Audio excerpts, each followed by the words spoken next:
Hola chicos, ¿qué tal? ¿Cómo han estado? Bienvenidos una vez más a este canal. Yo soy Fiorella, para los que no me conocen. Ya sé que no he estado subiendo videos últimamente. Es que han pasado muchísimas cosas en mi vida en tan poco tiempo, pero ya estoy aquí y hoy les voy a contar una de las tragedias más devastadoras que ocurrió hace unos cuantos años debido a un desastre natural. Si recordarán, hace unos años en Japón pasó que un feroz tsunami cobró la vida de muchas personas, un tsunami posterior a un terremoto, y muchas de estas personas perdieron la vida de forma muy violenta, de manera muy repentina. Y tras la muerte de estas personas, lo más inquietante es que muchas de estas almas quedaron vagando y existen varios testimonios, muchas historias sobre personas que aseguran haber visto a estos espectros. Entonces, hoy día yo les voy a contar todo eso y para no alargarme más, podemos comenzar.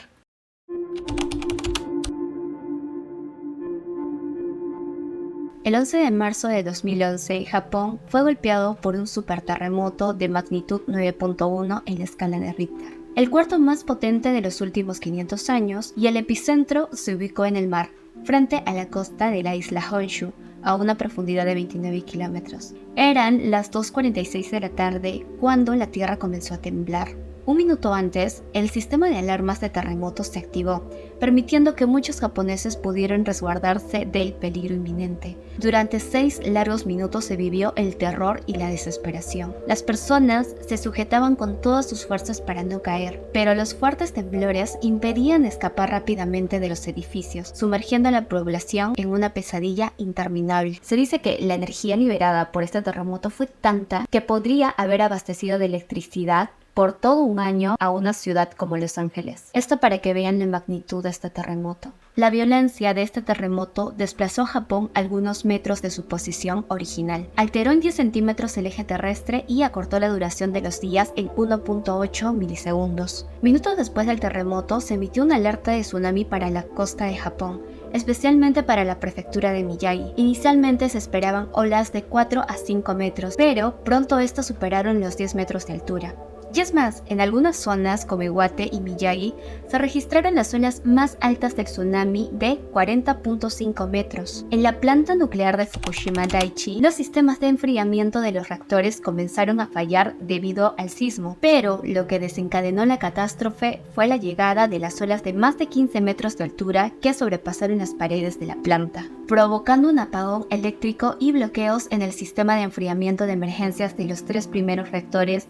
Estos reactores terminaron por fusionarse a causa de las altas temperaturas, lo que terminó en la liberación de materiales radiactivos tóxicos al medio ambiente. Hoy en día, áreas de Fukushima permanecen deshabitadas. Donde alguna vez florecieron la pesca, la agricultura, la vida cotidiana, ahora solo quedan recuerdos, como si aquella ciudad fantasma hubiera quedado atrapada en el tiempo. Algo parecido a lo que ocurrió en Chernobyl. El accidente nuclear de Fukushima es catalogado como el segundo peor después del de Chernobyl, incluso comparten la misma categoría. Sin embargo, fue en la prefectura de Miyagi, especialmente en Ishinomaki, donde el tsunami cobró la mayor cantidad de vidas. Al principio, cuando se dio la alerta, muchas personas no creían que el tsunami golpearía con tanta fuerza a la ciudad.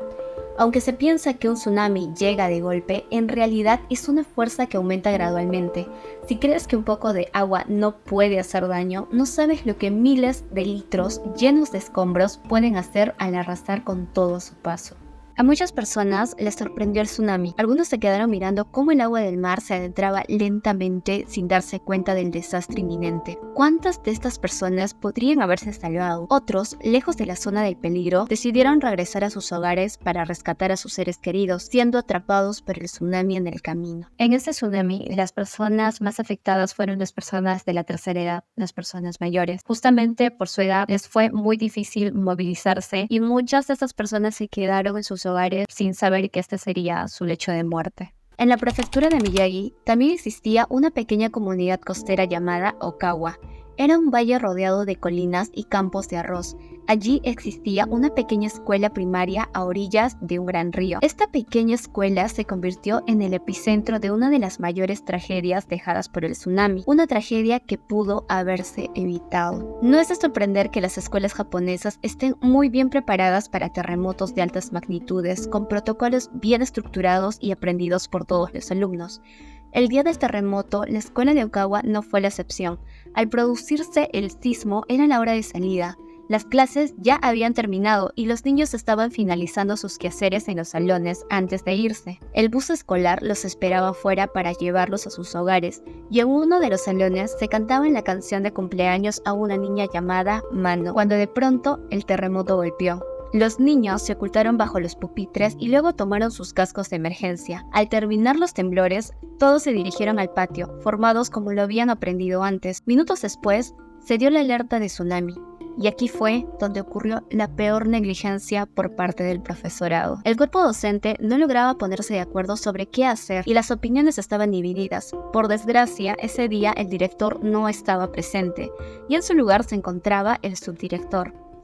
Según el testimonio de un niño sobreviviente, uno de los profesores comenzó a dirigirse hacia una colina cercana y los alumnos lo comenzaron a seguir, pero que el subdirector los hizo regresar llamándoles la atención. Ya habían pasado 50 minutos desde el terremoto, cuando el tsunami llegó a la escuela, tomándolos a todos por sorpresa. 74 de los 78 niños que estaban allí murieron y 10 de los 11 profesores perdieron la vida. Parecía que no creían que el tsunami llegaría con fuerza hasta la escuela, y no había protocolos bien establecidos en caso de tsunami. Lo más trágico es que la solución estaba literalmente en la vuelta de la esquina, en esa colina que los niños ya conocían y que solo tardaban 5 minutos en subir. Todos podrían haberse salvado si hubieran tomado la decisión de subir esta colina.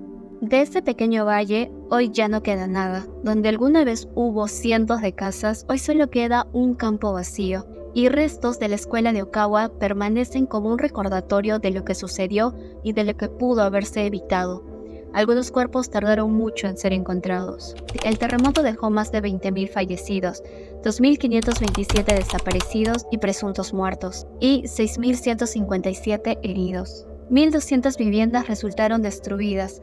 Se dejó a 1.5 millones de hogares sin agua potable, ya que el terremoto causó daños en varias represas de agua. Las líneas de telecomunicaciones cayeron en las áreas más afectadas. Todos los puertos marítimos y aeropuertos cerraron temporalmente.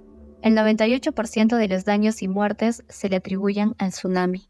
Se afirma que si este tsunami hubiera ocurrido en cualquier otra parte del mundo, los daños hubieran sido muchísimo más grandes. Es gracias a que Japón tiene muy buenos protocolos en caso de sismos y que la gente los conoce y los aplica muy bien, es que este número de muertos no fue mucho mayor. Y además de las estructuras muy bien diseñadas que hay en Japón, estas soportaron un poco más. Pero el problema fue que no había protocolos muy bien establecidos en caso de sismos y la gente no estaba muy bien preparada para este tipo de desastre natural. Y es aquí donde la catástrofe y la muerte se hicieron presentes. Pero ahora vamos a pasar a hablar de este otro aspecto del tsunami. Vamos a hablar sobre Ishinomaki y lo que pasó posterior al tsunami. Y como les iba diciendo, en Ishinomaki se llegaron a reportar cientos de encuentros extraños del tipo paranormal. Pero antes de pasarles a hablar de estos testimonios que pude recoger gracias a un documental que está en Netflix, quisiera ponerlos en contexto para que conozcan un poco más cómo era esta ciudad. Ishinomaki es una ciudad costera rodeada por el océano, montañas y el río Kitakami. Este río es considerado el corazón de la ciudad y símbolo de su prosperidad. Toda la riqueza de Ishinomaki proviene de este río y el mar. Es una comunidad pesquera que ha vivido durante generaciones de la crianza de ostras, nori y productos marinos, y el océano representaba vida y abundancia para sus habitantes. Todos amaban el océano hasta que golpeó el terremoto y el subsecuente tsunami. A pesar de estar acostumbrados a terremotos y alertas de tsunamis, la magnitud de esta tragedia fue inesperada. A pesar de que ese día los megáfonos advertían de lo que se avecinaba, muchos no lograron llegar a zonas seguras. La falla de electricidad causada por la falla en la planta nuclear provocó que los crematorios dejaran de funcionar, lo que provocó que en vez de incinerar los cuerpos como dicta su tradición, tuvieron que enterrarlos temporalmente para días después desenterrarlos e incinerarlos finalmente, ya que la demanda de cremación era altísima y apenas se podían cremar 3 o 4 cuerpos por día. Pocos meses después de lo sucedido, Shuji Okuno, un periodista, decidió documentar estos avistamientos paranormales, ya que habían bastantes rumores acerca de esto. Un día, un hombre llamado Endo le dijo que había experimentado algo paranormal. El día del terremoto, Endo visitó una casa de refugio para saber si su madre estaba allí. Él la estaba buscando. Le dijeron que esperara un rato y mientras esperaba vio a una mujer mayor mirando por la ventana que llevaba la ropa de su madre. Mientras miraba más de cerca, se dio cuenta de que era su madre. Sacó su cámara para sacarle una foto para que su familia supiera que se encontraba a salvo, pero de un momento a otro el rostro de la mujer cambió al de alguien que él nunca había visto antes. Después descubrió que el microbús en el que viajaba su madre había sido arrasado por el tsunami casi al mismo tiempo que tomó la fotografía en el refugio. La gente que se acercaba a este periodista para contarle sus experiencias paranormales también le hablaban sobre lo desesperados que se encontraban al tener este tipo de encuentros y que buscaban algún tipo de mensaje de estos encuentros. También se recogió el testimonio de una mujer que perdió a su hijo de 3 años en el tsunami. Ella había sufrido de depresión y ataques de pánico. Dentro de su casa estaba el juguete de su hijo fallecido. Entonces, una noche le habló al juguete mientras comía. Y de pronto el juguete se encendió solo. El juguete tenía un interruptor manual dentro de uno eléctrico, así que no había forma de que pudiese encenderse solo sin ninguna fuerza. Antes de esa noche, la madre estaba ansiosa por morir. Tenía una hija que sobrevivió al tsunami y solía decirle: aunque quizás sufras cuando yo muera, al menos seré feliz en el cielo. Pero ese juguete le recordó que su hijo la estaba mirando en todo momento. Le ayudó nuevamente a darle un propósito a su vida. En Japón, a diferencia de muchos países, no es muy común que las personas busquen asistencia psicológica. Ellos saben que podrían estar mejor después de ayuda psicológica, pero no lo hacen por una razón, y es que ellos tienen temor de olvidar a sus seres queridos fallecidos, lo cual se conecta profundamente con su espiritualidad y con su visión de la vida y de la muerte. Para los japoneses, los muertos no están separados de los vivos. Para ellos la muerte es como un shoji. Un shoji es como una puerta corrediza de papel, estas que se ven mucho en películas, y que tú estás de un lado y que simplemente al morir pasas del otro. Pero para ellos, nosotros los vivos todavía podemos ver a los muertos a través de esa cortina. Entonces es así como los japoneses mantienen esta conexión con sus seres fallecidos. Y muchas de estas personas perdieron a sus seres queridos sin poder despedirse. Y para ellos esta situación no se siente justa. Pero no solamente esto es algo que sienten los vivos, sino se dice que esto es algo que también sentirían las personas que han fallecido, que también sería una situación injusta para ellos. Y también ha habido testimonios de personas que cuentan que desconocidos tocaban a sus puertas pidiendo ropa seca y veían a estas personas totalmente mojadas. Han habido muchos avistamientos de este tipo. Muchos atribuyen estas apariciones al hecho de que la ciudad cambió tanto después del tsunami que las almas se encuentran perdidas por este motivo. Donde antes habían casas y barrios enteros, ahora solo quedan campos desolados. Entonces se piensan que los espíritus son incapaces de encontrar sus hogares. Estas almas errantes buscan ayuda en las calles, acercándose a los vivos, buscando guía para encontrar esa paz que se les ha escapado. Otro testimonio es el de una mujer que asegura poder ver fantasmas o sombras desde que era niña. Cuenta que una noche se encontraba manejando. Me detuvo un grupo de jóvenes que murieron a causa del tsunami. No parecían saber que estaban fallecidos, pero yo sabía que ya no vivían en este mundo por cómo aparecieron. Simplemente pude haberlos ignorado, pero sentí pena por ellos, así que me detuve. Les pregunté qué pasó. Uno de ellos dijo que quería irse a casa porque estaba perdido y tuve que decirles la verdad, porque no quería que sufrieran más. Les dije que estaban muertos. Un especialista en sociología del desastre cuenta que los testimonios más realistas que pudo recoger eran los de los taxistas, porque habían registros físicos que estaban relacionados con estos avistamientos. En Japón hace bastante calor durante el mes de agosto. Un hombre con un abrigo de invierno detuvo un taxi durante esta época. El conductor sintió que había algo extraño con el pasajero, pero cuando llegaron, el sol ya se había ocultado. Cuando miró hacia atrás, el pasajero ya no estaba. Hubo varios taxistas que tuvieron experiencias similares. En todos estos casos, los taxímetros continuaban registrando los recorridos, dándonos evidencia de estos fenómenos fantasmales. Alguien tenía que pagar esos viajes, porque los taxímetros seguían funcionando. Entonces, ¿quién pagó? Resulta que los conductores eran quienes pagaban al final por sus pasajeros fantasmas. Muchos taxistas también habían experimentado la pérdida de algunos de sus familiares a causa del tsunami. Entonces dijeron que recibirían a los fantasmas con los brazos abiertos si necesitaban otro viaje. Muchos creen que estas apariciones es una respuesta al trauma colectivo que vivieron estas personas y que esta es una forma en que las personas puedan superar este trauma. Pero a diferencia de otras tragedias devastadoras como el terremoto de Hanshin en 1975 o la destrucción de Hiroshima y Nagasaki, que no produjeron informes públicos sobre fantasmas, en Ishinomaki, tras el tsunami, las experiencias paranormales se multiplicaron, generando una pregunta intrigante. ¿Por qué estos avistamientos de espíritus se dieron específicamente después de este tsunami? Muchos creen que es porque Ishinomaki, que está en Tohoku, es uno de los lugares que ha tenido un desarrollo mucho más lento. Esto quiere decir que las tradiciones espirituales aún permanecen vivas y que las personas todavía tienen una relación especial con la muerte. Desde la perspectiva de un monje, estos reportes de fantasmas tras desastres tienen raíces más profundas. En momentos de gran calamidad, como los vividos en Ishinomaki, estos vínculos espirituales parecen reavivarse. Y para muchas personas en esta región, estos fenómenos no son simplemente el resultado de supersticiones o traumas. Otro de los testimonios es el de una enfermera llamada Ami, que llegó a la casa del reverendo Tayo de Ishinomaki pidiendo ayuda, porque ella decía tener muchos espíritus dentro de ella. Y a pesar de que para este reverendo ya antes habían venido personas pidiendo su ayuda, diciendo que tenían espíritus o almas dentro de ellos, él nunca había visto un caso como el de Ami. Ami aseguraba tener muchos espíritus dentro de ella y que no podía detenerlos. El reverendo cuenta que eran largas las horas que pasaba junto con Ami para poder hacer esta liberación de posesión. Y como les digo, como a pesar de que ya había visto a varias personas en esta situación, nunca había visto un caso tan pero tan fuerte como el de Ami. Ami cuenta que incluso antes del tsunami ya estos espíritus la comenzaban a fastidiar, pero que fue un año después del tsunami que estos espíritus empezaron a invadir su cuerpo. Ami llegaba alrededor de las 7 de la noche y estas oraciones de liberación duraban hasta la 1 o 2 de la mañana. Y el reverendo cuenta que a través de Ami pudo escuchar la voz de muchas personas que murieron tras el tsunami.